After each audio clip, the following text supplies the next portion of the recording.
Hello everyone. Today our topic Keeping Quiet, written by Pablo Neruda.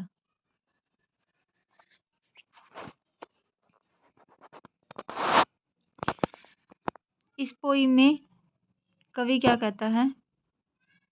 Poet क्या कहता है? Now we will count to 12. अब हम 12 तक गिनती गिनेंगे. And we will all keep still.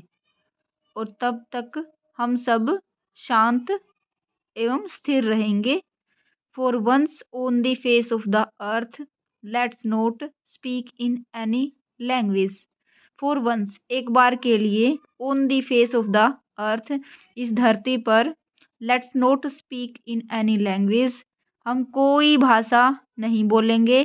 Let's stop for 1 second, और 1 सेकंड के लिए हम सब रुक जाएंगे.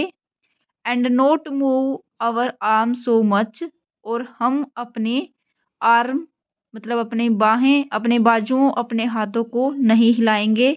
It would be an exotic moment. यह एक बड़ा ही विचित्र एक्सोटिक मोमेंट होगा. विदाउट रश, विदाउट इंजन, बिना दौड़े, बिना मशीनों के. We would all be together, हम सब एक साथ. इन ए सडन स्ट्रेंजनेस, एक गंभीर स्थिति में चले जाएंगे. अर्थात जो पोइट है वो कहता है कि एक पल के लिए हमें शांत हो जाना है. आई थिंक यहाँ पे पोइट एक मेडिटेशन के बारे में बात कर रहा है, जिसमें हम अपने अंतर निरीक्षण करते हैं. नेक्स्ट स्टैंजा में पोइट क्या कहता है? फिशरमैन इन द कोल्ड सी. जो फिशरमैन है मतलब मछुआरे हैं, वो ठंडे समुंदर में. वुड नॉट हार्म वेल्स, वो मछलियों को कोई हानि ना पहुंचाए. And the man gathering salt would look at his heart hands, और जो व्यक्ति गैदरिंग इकट्ठा करते हैं नमक को, would look at his heart hands, वो अपने घायल हाथों को देखेंगे. Those who prepare green wars, जो लोग युद्धों को ढूंढते रहते हैं. वार्स विद गैस, चाहे वो गैस के साथ युद्ध करते हो. वार्स विद फायर, या फिर युद्धों के बहाने खोजते रहते हैं. ऐसे लोग जो युद्धों के लिए घातक गैसें शस्त्र तैयार करते रहते हैं. ऐसे लोग जो युद्धों को जीतने की कामना करते हैं.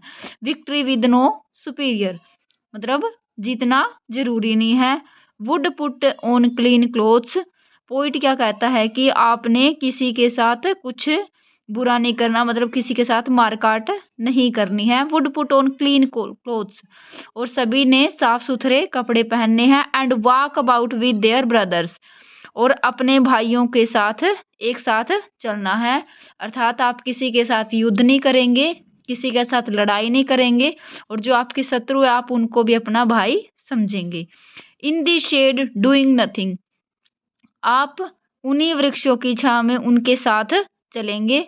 आप कोई भी ऐसा काम नहीं करेंगे जिससे कि एक दूसरे के कपड़े खून से, जिससे एक दूसरे के कपड़ों पर खून के धब्बे लगे. कवि के कहने का भाव क्या है कि सब भाग दौड़, चिंता और लड़ना समाप्त हो जाएगा यदि मनुष्य अंतर निरीक्षण करने को कुछ समय निकाल दे.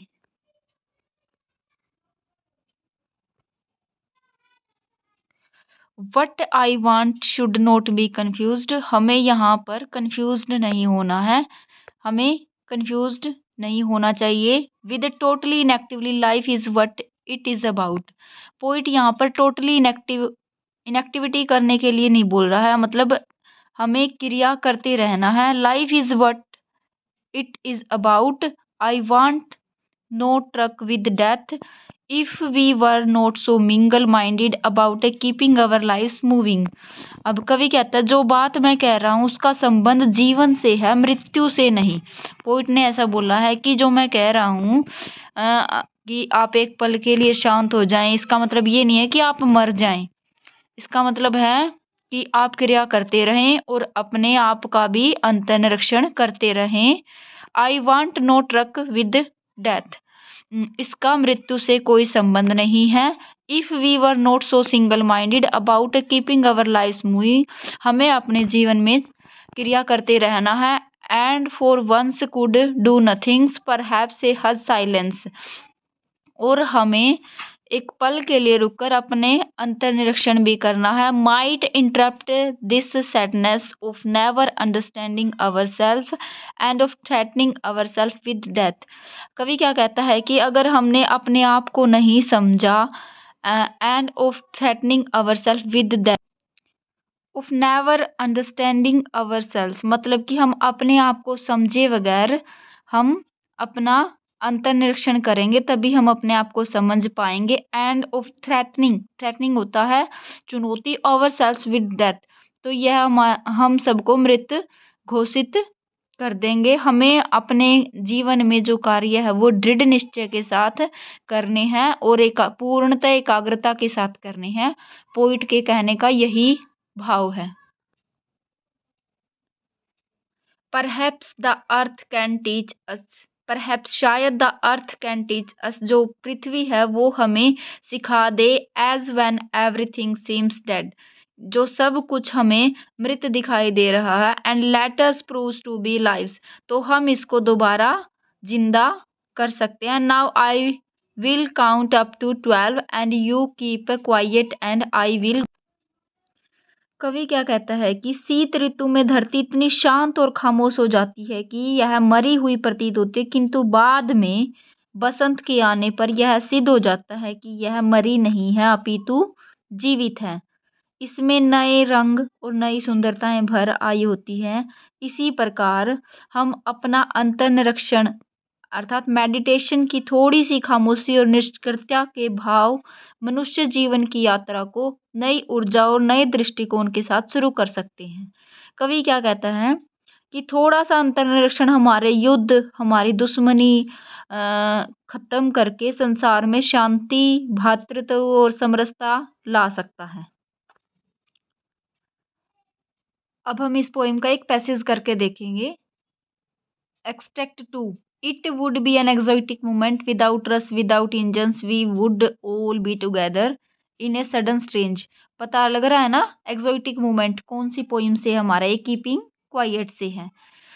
नेम द पोइम, पोइम कौन सी हमारी keeping quiet. Name the poet question number 2 तो पोइट कौन थे पैब्लो नरूदा।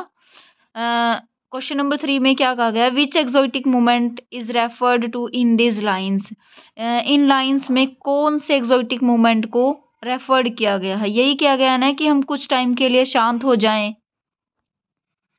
एक्सोटिक मोमेंट का मतलब क्या है कि हम सब एक मिनट के लिए शांत हो जाएं, चुप हो जाएं अर्थात इंट्रोस्पेक्शंस करें और फील करें अपने अंदर के अंतर्निरीक्षण को। ये एक्सोटिक मोमेंट इसी को बोला गया है कि हमने हमारी एक पल के लिए हमने हमारे हाथ पांव कुछ नहीं हिलाना है। क्वेश्चन नंबर 4 देखेंगे why would the moment be strange. Question number 4 में बोला गया है कि जो मोमेंट है ये स्ट्रेंज क्यों होगा। कवि ने यही तो बोला है कि आप एक पल के लिए शांत होकर देखिए कि ये स्ट्रेंज क्यों है। क्यों है क्योंकि आप अपने आप को फील कर पाएंगे। क्वेश्चन नंबर 5 है what does the poet advocate in the poems. The poet advocates in the poems a few moments we all are still in our life. अर्थात कवि क्या कह रहा है कि हम सब एक पल के लिए साइलेंट हो जाएं, बिल्कुल शांत हो जाएं, स्टिल हो जाएं। देखो सारे क्वेश्चंस के आंसर्स इस पैराग्राफ में से हो रहे हैं तो हमें पोइम्स का तो डायरेक्ट पता लग रहा है, मतलब हमारे 5 नंबर तो कन्फर्म है। अब आते हैं हम हमारे शॉर्ट आंसर क्वेश्चन पर। क्वेश्चन नंबर 1 ये वेरी वेरी इंपॉर्टेंट है, ये आपने करना है। What will count up to 12 and keeping still help us to achieve। जब तक हम 12 तक गिनती गिनेंगे तो हमें क्या उपलब्ध होगा। आंसर्स में क्या करेंगे। What the poet means to say in is that we should stop all our activities for a few moments and do quiet introspections। It will help us to restart our achievements, refresh is a better and the purposeful manner। मतलब जो poet क्या कहना चाह रहा है कि हमें कुछ पलों के लिए अपने आप को रोक देना है, अपनी क्रियाओं को रोक देना, अपने काम को रोक देना और हमें शांत होकर अपना इंट्रोस्पेक्शन होता है, अंतर्निरीक्षण करना है। आप मेडिटेशन बोल सकते हैं इसको। इससे हमें हमारी क्रियाएं एक बेहतर एवं अर्थपूर्ण ढंग से दोबारा शुरू करने में मदद मिलेगी। अब जैसे कि तुम्हें एग्जाम के टाइम पर टेंशन हो रही है कि क्या पढ़े क्या ना पढ़े, ये इसी चीज़ का एग्जाम्पल है। थोड़ा रिलैक्स लें, लॉन्ग ब्रीथ, रो लॉन्ग इनहेल एक्सहेल करें, उसके बाद आप अपने आप को रिलैक्स फील करेंगे और अपनी क्रियाओं को एक बेहतर तरीके से कर पाएंगे। क्वेश्चन नंबर 1 कंपल्सरी है, ये सभी ने करना है। Question number 2, do you think the poet advocated total inactively and death? ये भी बहुत ज़्यादा इंपॉर्टेंट है भाई। आप पेपर में क्या करेंगे, आपको अगर क्वेश्चन का पता लग जाता है कि ये इस पोइम में से है लेकिन उसका आंसर हमें प्रॉपर नहीं आ रहा, जो आपको उस पोइम में से आपने क्वेश्चन लर्न कर खाना, आप उसी को लिख देना। जैसे क्वेश्चन डू यू थिंक, आपको क्या लगता है कि the poet advocated totally inactively and death? No, the poet doesn't say that's at all. नहीं, कवि ऐसा बिल्कुल नहीं कहता है कि वट एवर ही से is connected with life and activities that can be made better. He only says that we should stop our activities for a few moments and have quiet introspections. It will help us to restart our activities in a better purposeful manner. कवि क्या कहता है कि उसका संबंध जीवन और क्रियाओं से है जिन्हें बेहतर बनाया जा सके। वह केवल इतना ही कहना चाहता है कि हमें अपनी जो काम है उनको कुछ मोमेंट के लिए रोक देना है और अपना इंट्रोस्पेक्शन करना है। इससे हमारी क्रियाएं और बेहतर होगी। आप चाहें तो इसमें फर्स्ट वाला क्वेश्चन भी लिख सकते हैं, चल जाएगा वो। उसके बाद आप इस पोइम में से ये दोनों क्वेश्चन करेंगे, क्वेश्चन नंबर 12 और question number 13। What does the poet keeping quiet teach us? 12th question is very very important. 13 एक ही लाइन का, ये भी कर लेना।